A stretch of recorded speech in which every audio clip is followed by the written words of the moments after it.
Hello, it's April 7th, 2026, and it's time for some scripture reading. Won't you join me? Psalms 78, 32 through 55, NIV. In spite of all this, they kept on sinning. In spite of his wonders, they did not believe. So he ended their days in futility and their years in terror. Whenever God slew them, they would seek him. They eagerly turned to him again. They remembered that God was their rock. The God Most High was their Redeemer. But then they would flatter him with their mouths, lying to him with their tongues. Their hearts were not loyal to him.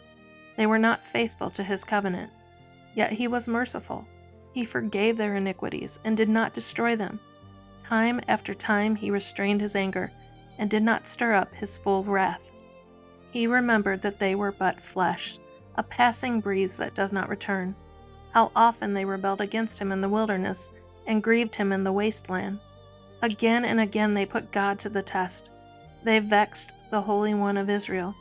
They did not remember his power, the day he redeemed them from the oppressor, the day he displayed his signs in Egypt, his wonders in the region of Zoan. He turned their river into blood. They could not drink from their streams.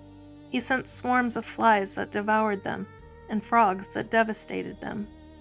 He gave their crops to the grasshopper, their produce to the locust.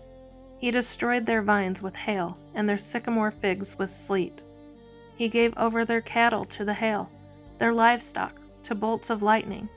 He unleashed against them his hot anger, his wrath, indignation, and hostility, a band of destroying angels. He prepared a path for his anger. He did not spare them from death, but gave them over to the plague.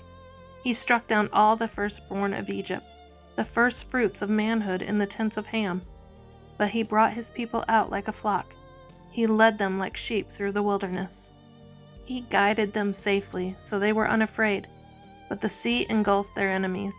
And so he brought them to the border of his holy land, to the hill country his right hand had taken. He drove out nations before them, and allotted their lands to them as an inheritance.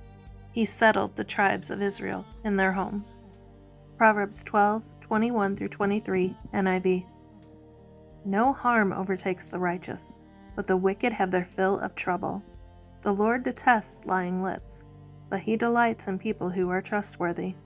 The prudent keep their knowledge to themselves, but a fool's heart blurts out folly. So what did you gather from today's reading? I gather that the wicked will have their fill of trouble is shown by how God is with the Israelites when they are yo-yoing their love for him. Yes, we love you when we need you. Don't love you when you don't. That's a pretty wicked way to treat your God. I hope you have a blessed day.